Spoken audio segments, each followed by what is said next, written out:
53 বছরের ফল এইটা। পুরুষরা হবে এ পৃথিবীর দায়িত্বশীল অভিভাবক, আর মেয়েরা হবে তাদের আজ্ঞাবহ। অথচ আমরা এই আয়াতটা পুরা উল্টিয়ে ফেলেছি, মনে হয় যে ওরাই রাজমিস্ত্রি আর আমরা যোগাইলি।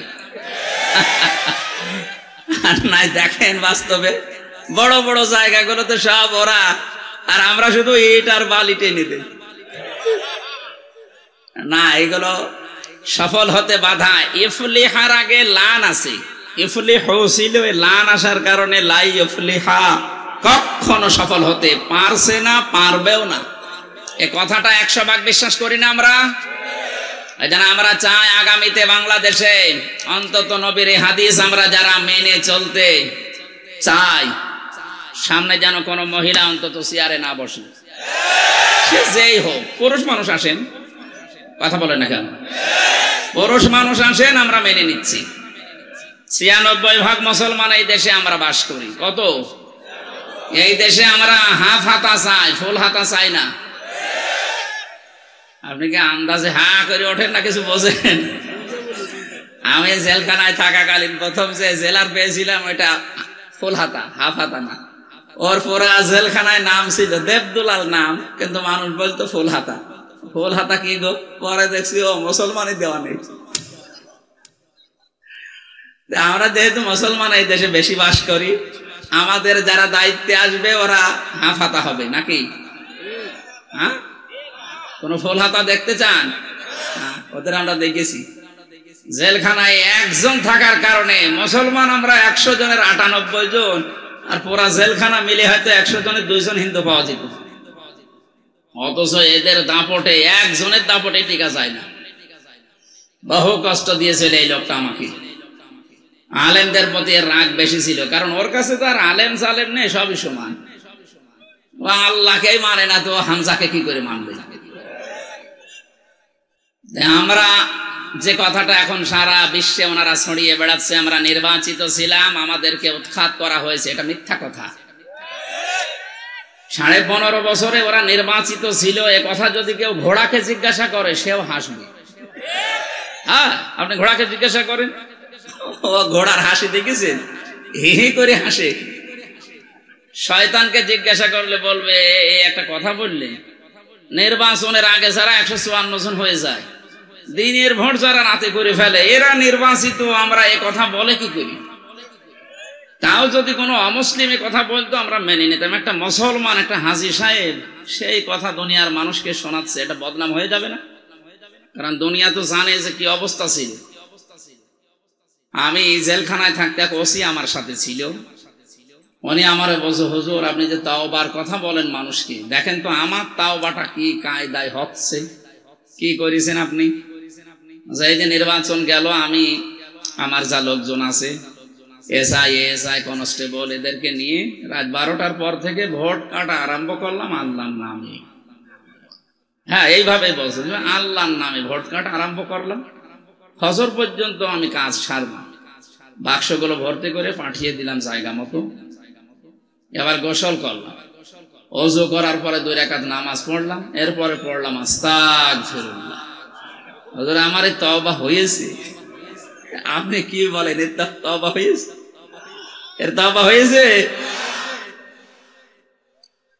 আজ অনেকেই এই 15.5 বছর পরে ওসির মতো তওবা করছে, যা করেছি আস্তাগফিরুল্লাহ। না, আপনি তো আল্লাহর কাছে দোষ করেননি যে আস্তাগফিরুল্লাহ পড়বেন, আপনি দোষ করেছেন হামজার কাছে। এই কথা বলেন না কেন? সুতরাং যে যেই ধরনের অপরাধ করেছেন ওইটা যদি দুনিয়ায় আপনি মাফ করে নিতে পারেন, তাহলে মরণের পরে আল্লাহ আপনাকে আর বিচারের কাঠগড়ায় দাঁড় করাবে না। কিন্তু এই অপরাধের যদি শাস্তি দুনিয়ায় না হয়, যার ক্ষতি করেছেন ওর ক্ষতিপূরণ যদি দিতে ব্যর্থ হন, কিয়ামতে আল্লাহ যখন বিচার করবে, ওই লোক এসে বলবে যে আমার 32 লাখ টাকা, আমার যেমন 32 লাখ গেছে, আমার বাবা এসে বলবে যে 32 লাখ টাকা এর মামলার আয়ু থেকে একেবারে উপর পর্যন্ত এরা নিয়েছে, এই টাকাগুলো ফেরত দেন, এরপরে আপনি জাহান্নামে যাবেন না জান্নাতে যাবেন, যান। এটা কেন বলছি? কারণ বহু মানুষ এখন এই ধান্দায় আছে, যাই করেছি একটু আস্তাগফিরুল্লাহ পড়িনি। এখানে যারা আলেম আছে, এই যে আমার বড় ভাই, আমি এখন একটা হাদিস বলছি, যদিও শুনেছেন আপনি, এটা দেখেন তো বাস্তবে আমরা কোথায় আছি। আমার ভাইরা, বিশ্বনবীর কাছে একজন যুবতী মেয়ে এসে বলে, হে রাসূল, আমি জিনা করেছি। নবীজি মুখ ঘুরিয়ে নিলেন, বললেন যে কথা কাউকে বলবা না, যাও বাড়ি চলে যাও। মেয়েটি আবার সামনে এসে বলে, হে রাসূল, আমি জিনা করেছি। নবীজি বললেন, এই কথা কাউকে বলবা না, বাড়ি চলে যাও। আবার সামনে যেয়ে বলে, হে রাসূল, আমি জিনা করেছি, আপনি আমাকে মুক্ত করেন। আমি এ পাপ থেকে পরিত্রাণ পেতে চাই, পবিত্র হতে চাই। কি মনে হয় জামালপুরবাসী ১৫০০ বছর আগের এই ঘটনা?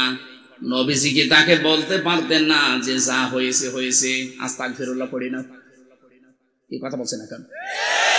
বলতে পারতেন না? বলেছিলেন না। ৩ বারের পরে তাকে বললেন, তুমি কি জিনা করার পরে গর্ভবতী হয়েছো? বলে হ্যাঁ। তাহলে বিচার এখন হবে না, আগে সন্তানটা দুনিয়ায় ডেলিভারি হোক, কারণ তোমার দোষ আছে, ওই ছেলেটার দোষ নেই। ওটা তো মাসুম বাচ্চা, ওটা আসুক আগে। ওটা খালাস হওয়ার পরেই মেয়েটা দৌড়িয়ে এসেছে, রাসূল আমাকে মুক্ত করেন, আমি পরিত্রাণ চাই, মুক্তি চাই। বিশ্বনবী বললেন, না, এখনই না। এই বাচ্চাটা কমপক্ষে 2 বছর তোমার স্তনের দুধ পান করার হক রাখে।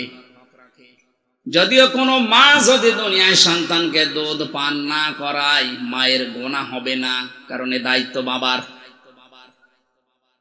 নতুন হয়ে গেল নাকি? আমি এবার আলেমদেরকে বলছি, ওয়াল ওয়ালিদাতু ইউরদিউনা আওলাদাহুন্না হাওলাইনি কামিলাইনি লিমান আরাদা ইউতিম্মার রাদা। শব্দের দিকে খেয়াল করেন, আইয়ুতিম্মা, লিমান আরাদা আইয়ুতিম্মার রাদা, মুযাক্কার শব্দ। আল্লাহ মুয়ান্নাস দেননি।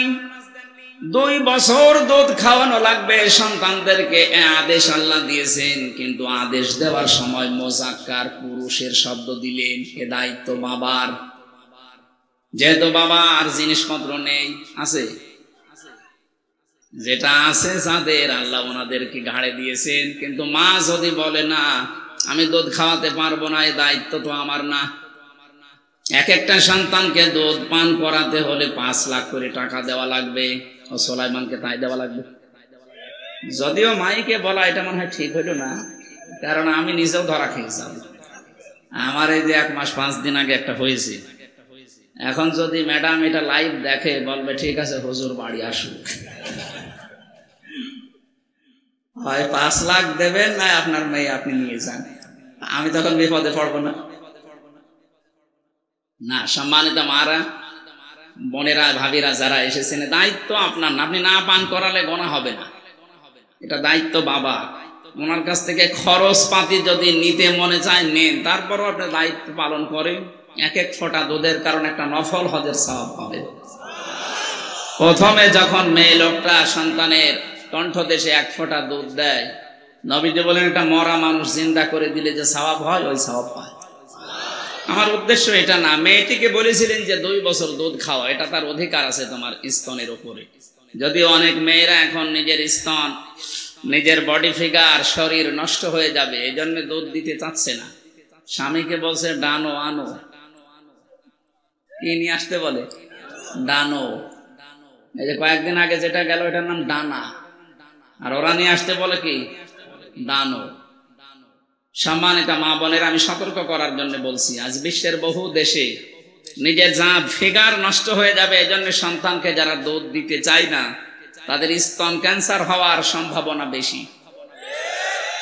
শেষে ফিগার ঠিক করতে যে কেটে বাদ দেওয়া লাগবে। আমি নিচে আর নামলাম না। আপনারা সম্মানিত মা বোনেরা, মেয়েটি যখন 2 বছর পরে এসেছে, একটা শক্ত খাবার সন্তানের হাতে দিয়ে নবীজি ডাক দিয়ে বললেন, সাহাবীরা, এই বাচ্চাটার দায়িত্ব একজন নাও। জামালপুরবাসী নবীজি এক সাহাবীকে বললেন, এর দায়িত্ব নাও।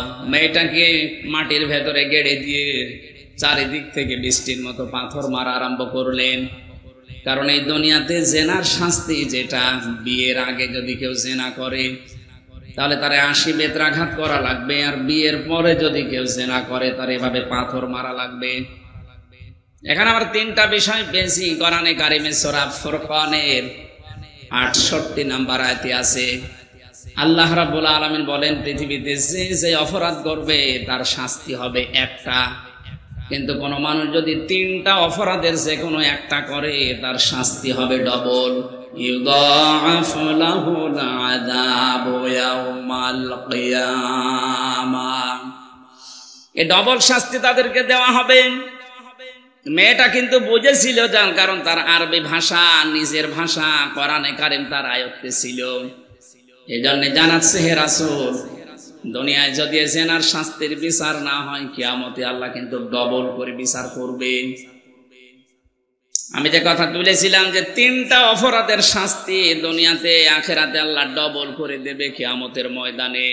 ওয়াল্লাযীনা লা ইয়াদউনা মা'আল্লাহি ইলাহান আখারা ওয়ালা ইয়াকতুলুনান নাফসাল্লাতী হারামাল্লাহু ইল্লা বিল হক ওয়ালা ইয়াজনুন ইলা আখির আয়াত। রব্বুল আলামিন বলেন, যারা দুনিয়াতে আল্লাহকে ডাকে মা'আল্লাহি ইলাহান আখারা, আল্লাহর সাথে অন্য কোন কাউকে শরীক করে ডাকতে থাকে, তাদের শাস্তি হবে ডবল। আর এটা বাংলাদেশে সবচাইতে বেশি। প্রতিষ্ঠানের যে সমস্ত আছে কামিল মাদ্রাসা, ফাজিল মাদ্রাসা অথবা কলেজ, এরকম ভালো জায়গায় দিবেন। ঝামেলা মার্কা জায়গায় এসে আমার মাথা খারাপ হয়ে যাচ্ছে। মঞ্চে যদি 1 ঘন্টার ভেতরে কেউ আসে, দেখেন তার আমি এখন এমনি মুসাফির অবস্থা আছে, বদদুয়া চলে যায়। কি বলছিলাম আমি কিন্তু জিজ্ঞাসা করবো পরে। আমি 1 ঘন্টা ক্লাস নেব, ক্লাসের পরে যদি 5টা প্রশ্ন করে একটাও বলতে না পারেন, তো সাথে আপনি আসলেন কেন? হ্যাঁ, কত দূর দূরান্ত থেকে এসে বসে আছেন। 3টা অপরাধ করলে আমি বলছিলাম দুনিয়াতে আখিরাতে মিলে আল্লাহ ডবল শাস্তি তাকে দেবেন। 1 নম্বরে দুনিয়া যারা আল্লাহকে ডাকে, এর পাশাপাশি অন্য কাউকে ডাকে। এই ছোট জীবনে আমি বিশ্বের বহু দেশ পরিভ্রমণ করে দেখেছি, এটা সব জায়গায় বেশি বাংলাদেশে। আপনি সারা দেশের অবস্থায় এক, আল্লাহকে ডাকতেছে, পাশাপাশি অন্য এমন কাউকে তার সাথে যোগ করে ডাকে, ইয়া আলী বাবা, শাহ আলী বাবা। আমি যে বলছিলাম যে রেকর্ড হচ্ছে, সারা দেশে যাবে, এই জন্য বলছি। আর যারা আল্লাহর নামে জিকির করার পরে পরে কিছুক্ষণ পরে অন্য কাউকে ডাকেন, আপনার শাস্তি ডবল হবে। যারা এগুলো করছেন তারা বুঝে করেন আর না বুঝে করেন। এই তাহেরি ভাই যেগুলো করে, আল্লাহকে কিছুক্ষণ ডাকে, এরপরে শুরু করেছে বাবার নামে ডাকা ডাকি, ইয়া আলী বাবা, শাহ আলী বাবা, খাজা বাবা, পাগলা বাবা। স্পষ্ট ফতোয়া কোরআনে কারিমের, যারা আল্লাহর সাথে অন্য কাউকে ডাকবে তার শাস্তি হবে কয়টা? ডবল। বলেন বলেন, এগুলো করা যাবে দুনিয়ায়? যারা করছেন না বুঝে এখনই থেমে যাবেন। 2 নম্বরে, ওয়ালা ইয়াকতুলুনান নাফসাল্লাতী হারামাল্লাহু ইল্লা বিল হক, অন্যায়ভাবে যদি কেউ দুনিয়ায় কাউকে হত্যা করে। আগস্টের 5 তারিখের আগে এই দেশে অন্যায়ভাবেই হত্যা হয়েছে 3732 জন সরকারি জরিপে। 2780 জন এখন হাসপাতালের বেডে কাতরাচ্ছে। ও জামালপুরবাসী, যারা এই যে অন্যায়ভাবে মানুষকে হত্যা করলেন, যারা এর সাথে জড়িত, আল্লাহর কসম তাদের শাস্তি ডবল হবে। কয়টা? বলেন বলেন, কেউ আপনাকে বাঁচাতে পারবে না, আপনার শাস্তি ডবল হবে। 3 নম্বরে, ওয়ালা ইয়াজনুন, তারা জেনা করবে না। যদি কেউ জেনা করে তার শাস্তিও ডবল। এই মেয়েটা এটা বুঝেছিল। হে নবী, আপনি আমাকে বারবার বলেন যে গোপন করে যাও, কাউকে বলবা না আমি কি করে থাকি, আমি তো জেনা করে ফেলেছি, আমি একটা বিবাহিতা মহিলা। আপনি পরিত্রাণ দেন, মুক্তি দেন, আমি যেন কিয়ামতে ধরা খেয়ে না যাই। এই যে যখন পাথর নিক্ষেপ চলছিল, হযরতে খালিদ ইবনে ওয়ালিদ বলেন, আমি একটা পাথর খুব জোরে নিক্ষেপ করলাম, ওর নাকের উপরে লাগার পরে ফিনকি দিয়ে রক্ত আমার শরীরে এসে লেগেছে। আমি বরদোয়া দিলাম, ভৎসনা জানিয়েছি। নবীজির কানে কথা যাবার পরে বিশ্ব নবী বললেন, খালিদ থামো, এ কথা বলবা না। আমি নবী, তুমি নবী না। আমি যা দেখতে পাই তুমি তো দেখতে পাও না। আমি দেখতে পাচ্ছি জিবরাইল সরাসরি আমার কাছে এসে এই কথা জানিয়েছে, হে নবী আপনি সাহাবীকে থামান, এই মহিলার তওবা এমন ভাবে আল্লাহ কবুল করেছে, এর যে অনুশোচনা, এর যে অনুতপ্ত হওয়া, এর যা বিচার কার্যকর হয়ে যাওয়া, আল্লাহ এত বেশি পছন্দ করেছে এই মেয়েটার কাজকে। কোন জালেম যদি এইভাবে তওবা করতে পারে আল্লাহ তাকেও মাফ করে দেবেন। কি বুঝলেন এখান থেকে বলেন তো? আর 15.5 বছর যারা জুলুম, নির্যাতন, অত্যাচার এমন কোন কাজ করেননি, বলেন আপনি নিজেই বলেন। আয়না ঘর বানিয়েছিলেন, আজকে গুম যারা করে তাদের একটা সম্মেলন হচ্ছিল যে আয়না ঘরের চাইতে গুম করে যেখানে রাখা হতো এটা আরো মারাত্মক। আমি 10 দিন ছিলাম আয়না ঘরে, আমি দেখেছি ওখানে কি কষ্ট দেওয়া হয় মানুষকে। মুফতি ফখরুল ইসলাম আমার সাথে ছিলেন জেলখানায়, উনি বলছিলেন ভাই আপনার সাথে কি করেছে আমি জানি না, তবে আমার সাথে এই হয়েছিল, এ পায়ের ভেতর দিয়ে হাত দিয়ে সামনে যে লোহার ব্যারিকেড দেওয়া থাকে ওর সাথে হাত লাগিয়ে হ্যান্ডকাপ দিয়ে বেঁধে দিয়েছে। এভাবে একটা মানুষ কয় মিনিট থাকতে পারে? 1 দিন 2 দিন 5 দিন না, 3 বছর একাধারে এভাবে বেঁধে রেখেছিল ওরে।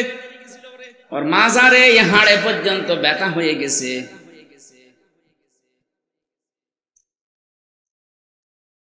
মাঝে মাঝে দেখতাম কারাগারের ওই কন্ডেম সেলের ভেতরে 2 হাত পা ছেড়ে দিয়ে একেবারে হাটপাট হয়ে পড়ি আছে। কি গো এই করে থাকেন কেন? আমারে বলে হামজা ভাই আপনার সাথে কি হয়েছে আমি তো জানি না, তবে আমার সাথে যা হয়েছে, এই যে মানুষ যে শুয়ে থাকে এটা যে কত বড় নিয়ামত আমি টের পাচ্ছি। মাত্র 1.5-2 মিনিট সময় দিত 24 ঘন্টার ভেতরে টয়লেট করার জন্য। সকালে পচা ছোলা দিত, দুপুর বেলা দিয়েছে কি যেন খাবার মনে আছে কেউ মাখিয়ে ফেলেছে। আরে ভাই এটা তো 2 দিন 5 দিন 7 দিন করলে মানুষ অসুস্থ হয়ে যায়। কেউ 8 বছর, কেউ 10 বছর, কেউ 14 বছর পর্যন্ত ওখানে পড়ে আছে, আমি নিজে দেখেছি। বিভিন্ন দেওয়ালে ছোট ছোট করে না বোঝা না বোঝা এরকম লেখা থাকতো যে ভাই যদি কেউ বাইরে যেতে পারে পরিবারকে একটু বলে দেবেন এই নাম্বারে যে আমি বেঁচে আছি।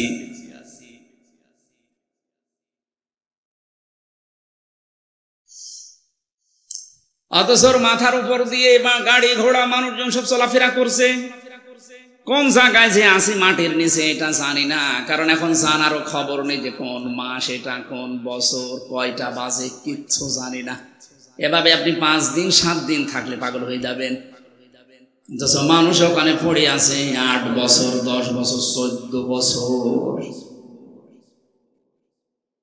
এই অপরাধের সাথে যারা জড়িত ছিলেন, যারা মানুষকে মিথ্যা মামলা দিয়ে হয়রানি করে জেলে ভরে রেখেছেন, যারা তাদের ব্যবসা প্রতিষ্ঠান বন্ধ করে দিয়েছেন, এরকম বড় বড় অপরাধ যারা এই 15 বছরে করলেন, আপনার বিবেকে কি বলে যে আপনি আস্তাগফিরুল্লাহ পড়বেন আর আল্লাহ মাফ করে দেবে, তাহলে এর উপরে অবিচার হবে না? আপনার মাপ পাওয়ার একটাই পদ্ধতি আছে। এখন আপনি অপরাধ করেছেন যার কাছে, স্বীকার করবেন তার কাছে। তার কাছে স্বীকার করার পরে সে যদি বলে না আমার এই মুক্তিপণ দেওয়া লাগবে, আমার যা ক্ষতি হয়েছে এর ক্ষতিপূরণ দিয়ে যান, আপনাকে দায় দেওয়া লাগবে। আমি তো আমার নিজেরটা বললাম, আমাকে বিনা কারণে আপনি 3টা বছর রেখে দিলেন। এখন যদিও আমার মামলায় কয়েকদিন আগে সব খারিজ হয়ে গেছে, আদালত কর্তৃক প্রমাণিত যে আমার কোনো দোষ পাইনি, তারা আমি নির্দোষ, তাহলে 3 বছর আমাকে ফাঁসির কন্ডেম সেলে রাখলেন, এটা অন্যায়। বলেন না কেন? আমি যদি দোষ পেতেন তাহলে কিছু বলতাম না। আদালত কর্তৃক প্রমাণ হয়েছে আমার কোনো দোষ নেই, আমি নির্দোষ। যে মামলা আমারে দিয়েছে ও বিষয়ে আমি কিছু জানি না। এরপরও 32 লাখের উপরে টাকা আমার বাবার খরচ করালেন আপনি। এই মামলাটা সিএমএম কোর্ট, জজ কোর্ট, হাইকোর্টে কমপক্ষে 30 বার উঠেছিল। এই যে বিশাল ক্ষতি আমার জীবনে করলেন, শুধু আমার একা না, আমার স্ত্রীর, আমার 2টা মেয়ের, আমার মা বাবার। কথা বলছেন না কেন? আর আপনি আন্দাজে কাবার গিলাপ ধরে এখন যে পড়বেন আস্তাগফিরুল্লাহ আর আল্লাহ আপনাকে মাফ করে দেবে, আমি খেলা করছি। আপনি আগে আমার কাছে বলবেন, আমি যদি বলি আমার ক্ষতিপূরণ দেওয়া লাগবে, আমি তো বলে দিয়েছি আমার মামলার আয়ু সহ যারা একেবারে উপর পর্যন্ত তারা জড়িত, প্রত্যেকের মাপ চাইতে হলে আমার ক্ষতিপূরণ দেওয়া লাগবে, নাই তো মাপ নেই। কিসের মাপ? আর আমি যদি মাফ না করি কিয়ামতে এইটা আল্লাহ ডবল করে বিচার করবে।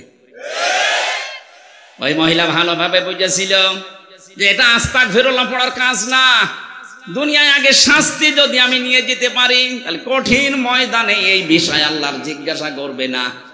আমরা এখন এই ধান্দায় অনেকে আছি, অনেকে কিছু জানে না যে যা কসে করুক আস্তাগফিরুল্লাহ পড়ে নেব না, হবে না। আপনি যা করেছেন আপনার জীবনে, যার কাছে যেটা করলেন আপনি তার কাছে যে ওটা স্বীকার করবেন আগে। আমি আশা করি আমার হাদিসের ব্যাখ্যা আপনি বুঝেছেন। কি কথা বলেন না কেন? এরপরে যদি না বোঝার ভান করে থাকেন আমার মনে হয় আপনি বুঝবেন না। আপনার কোরআন শরীফ বুখারী শরীফ হবে না, বাকারি শরীফ লাগবে। আমি আবার রিপিট করছি, অপরাধ যার কাছে স্বীকার করবেন তার কাছে। বলেন বলেন, এটা যদি বাংলাদেশে আমরা চালু করতে পারি আল্লাহর কসম এ দেশে কেউ অপরাধ করার সাহস পাবে না। কারণ অপরাধ করে করবো কি, স্বীকার করা লাগবে আজ নাই কাল। এমনকি এ দুনিয়ায় শেষ না, এরপরে আর একটা জগৎ আছে, ওখানে স্বীকার করা লাগবে। আর ওইটা তো আরো কঠিন। যেন আমি যেটা বোঝানোর জন্য পর্যন্ত এসেছিলাম, যারা যে মিথ্যা কথা ছড়ান যে আমরা নির্বাচিত ছিলাম না, নির্বাচিত হওয়া লাগে নির্বাচনের মাধ্যমে, এই সিস্টেমটাই ছিল না। কোরআনে কারিমে আল্লাহ সূরা হজের ৭৮ নম্বর আয়াতে জানিয়েছেন, হুয়া জিতাবাকুম ওয়া মা জাআলা আলাইকুম ফিদ্দীনি মিন হারাজ। তিনি সে আল্লাহ যিনি তোমাদেরকে নির্বাচিত করেন।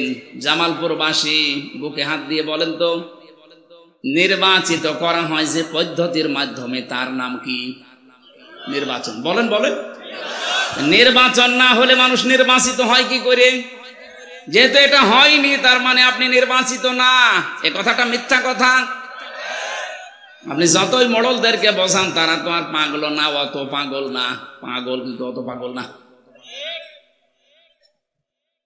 সুতরাং মিথ্যা কথা ছড়ানো যাবে না। যারা ছড়াচ্ছেন তারা থামবেন। আমি জানি জালেমদের কপালে হেদায়েত নেই। আল্লাহু লা ইয়াহদিল কওমাজ জালিমিন। আল্লাহ বলেন ইয়াহদি, এটা মজারে বর্তমান ভবিষ্যৎ, প্রেজেন্ট ফিউচার। জালেমদেরকে আমি আল্লাহ পথ দেখাচ্ছি না, ওদেরকে পথ দেখাবো না। এই জন্য জালেমদের দুনিয়াও শেষ, আখেরাতও শেষ। কারণ কিয়ামতের দিন জালেমরা আল্লাহর মামলার আসামি। কার? এটা আমি বানালাম। হ্যাঁ, সূরা শূরা ৪২ নম্বর আয়াতের প্রথম অংশে আছে, ২৫ নম্বর পারার ৬ নম্বর পৃষ্ঠার ১২ নম্বর লাইনে পাবেন, ইন্নামাস সাবিলু আলাল্লাযীনা ইয়াযলিমুনান নাস। অবশ্যই আমি আল্লাহ নিজে মামলা দায়ের করব তাদের বিরুদ্ধে যারা মানুষ হয়ে মানুষের উপরে জুলুম করেছে। এটা দেশে হয়নি বলেন তো? এই কথা বলেন না, হয়নি? এই জন্য বলছি জালেমরা ওদের দুনিয়া শেষ, আখেরাত তো আগেই শেষ। এই জন্য আমরা যেন আবার ওদের মতো কপাল পোড়া হয়ে না যায়। আমি এই জন্য বারবার সতর্ক করছি, আমাদের সামনের জীবন বিবেক দিয়ে চালানো লাগবে। আজকের তেলাওয়াত কি দয়াতে আল্লাহ ওই কথাগুলো আমাদেরকে শোনাচ্ছেন। যাদের ৩টি ইন্দ্রিয় শক্তি দিয়েছি কিন্তু তারা কাজে লাগাচ্ছে না, আমি আল্লাহর ঘোষণা এরা জাহান্নামী। ওয়ালাকাদ যারানা লিজাহান্নামা কাসীরাম মিনাল জিন্নি ওয়াল ইনস। সূরা আরাফের ১৭৯ নম্বর আয়াতের প্রথম অংশে আল্লাহ জানিয়েছেন অবশ্যই। এখানে আল্লাহ ওয়া দিয়ে আরম্ভ করে ২টা তাকিদ দিয়েছেন, লাম একটা, কদ একটা। কথা বলার আগে আল্লাহ গ্যারান্টি দিচ্ছেন, তার মানে এটা গুরুত্বপূর্ণ বিষয়। অবশ্যই অবশ্যই যারানা লি জাহান্নামা, জাহান্নামের জন্য আমি আল্লাহ বানিয়েছি, তৈরি করেছি কাসীরাম মিনাল জিন্নি ওয়াল ইনস। অধিকাংশ মানুষ আর জিন জাহান্নামে যাবে, এই জন্যই তারা তৈরি হয়েছে। আল্লাহ এখানে কলিল না দিয়ে কাসির দিয়েছেন। প্রশ্ন আসতে পারে, অধিকাংশ জিন আর মানুষ যদি জাহান্নামে যাবে তাহলে আমার দোষ কি? আমার দোষ আছে। আমার দোষ এইটা। এখানে আল্লাহ তিনটি ইন্দ্রিয় শক্তির কথা জানাচ্ছেন। এটা পৃথিবীর সব সৃষ্টিকে দেয়নি, যাদেরকে দিয়েছেন তারা যদি কাজে না লাগায়।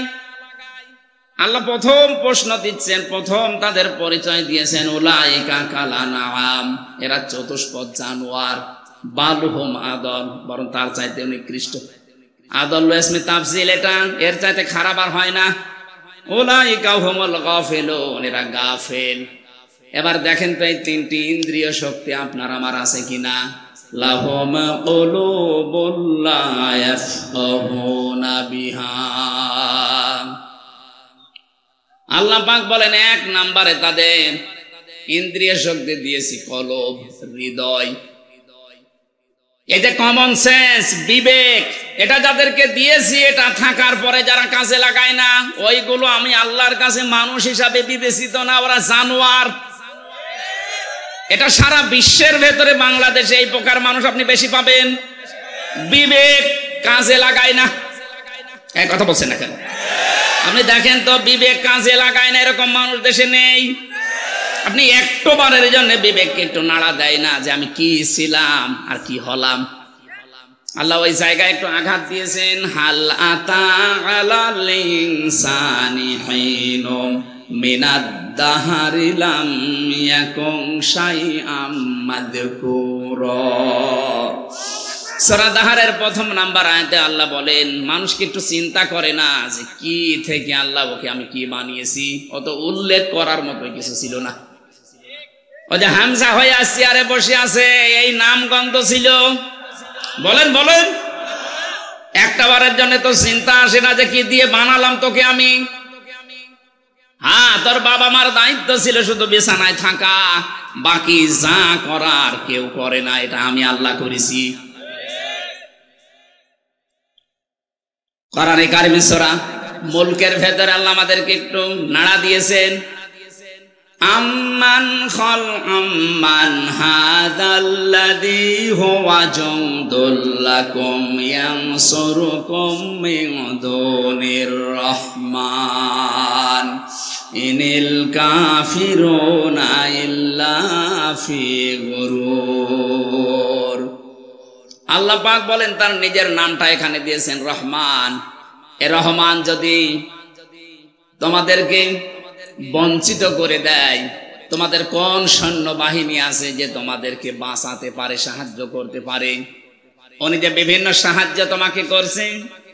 এই আয়াতের তাফসিরে আমি পড়েছি, প্রতিটি মানুষকে আল্লাহ সুস্থভাবে চলার জন্য লক্ষ লক্ষ ফেরেশতা তার পেছনে লাগিয়ে রেখেছেন। এই যে আমি কথা বলতে পারি, এক একটা কথা তৈরি হওয়ার জন্য 27টা ধাক্কা লাগে কণ্ঠে।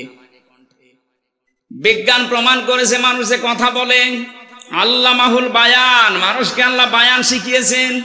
এই কথা বলতে হলে 27টা স্তরে ধাক্কা লাগে, এরপর একটা কথা তৈরি হয়। আর কোরআনের তাফসিরে পেয়েছি, এক একটি স্তরে এক একজন ফেরেশতা আল্লাহ বসিয়ে রেখেছে। এ ওর কাছে, ও ওর কাছে, ও ওর কাছে, এভাবে দিতে থাকে। 27 নাম্বার ধাক্কায় দিয়ে একবার একটা কথা বের হয়। কোন বাবা এ কথাটা তৈরি করে দিচ্ছে আপনারে? বোবা যারা, তাদেরকে আপনি বোম মারলেও কথা বলতে পারবে? বলেন, কি নেই তার মতো কণ্ঠ আছে, কিন্তু কথা বের হচ্ছে না। ফেরেশতারা ওই দায়িত্ব পালন করে না। আল্লাহ বলেন, আমি ফেরেশতাদেরকে লাগিয়ে রেখেছি। এই যে কানে শোনো, এখানে প্রায় 24টা ধাক্কা লাগছে। 24টা ধাক্কা লাগার পরে পর্দায় কথাটা যে ধাক্কা লাগে, ওখানে একটা তরঙ্গ সৃষ্টি হয়। কম্পিউটার আপনি সেট করতেন, আমি আপনার মানব দেহ একটা একটা করে দেখাতে পারতাম, আপনি সেজদা দিতে বাধ্য হবেন। সূরা তারিকের ভেতরে আমি তাফসীর পড়তে গিয়ে বেজি, ফালিয়ানজুরিল ইনসানু মিম্মা খুলিকা মিম্মা দাফিকি ইয়াখরুজু মিন বাইনিস সুলবি ওয়াত তারাইব। আল্লাহ পাক বলেন, দুনিয়ার মানুষেরা মনে করেন হামজাকেই বলছে, ও হামজা, একটু নজর করে দেখো না কি জিনিস দিয়ে তোমারে বানালাম। বাবার স্ফলিঙ্গ দিয়ে দ্রুত গতিতে বের হয়ে যাওয়া এনা পাক পানিটা যখন মায়ের রেহেম পর্যন্ত যায়, আমি আল্লাহ 40 দিন এভাবে পাল্টাতে থাকি। 6 মাস পর্যন্ত পাল্টাতে পাল্টাতে একটা আলাদা রূপ আমি নিজে দান করি। এ রূপ দেওয়ার জন্য 13টা জিনিস লাগে। কয়টা বলেন বলেন? 13টার ভেতরে মার বাবা 8টা। মায়ের কাছ থেকে চুল, রগ, হাড় আর পর্দা পায় সন্তান। বাবার ওই না পাক পানি দিয়ে রক্ত, গোশত, চর্বি আর চামড়া বানায়। 4 4 8টা হলে মানুষ তৈরি হবে না। আল্লাহ পাক বলেন আমি যে রব নাম নিয়েছি এই কারণে আরো 5টা জিনিস দান করি।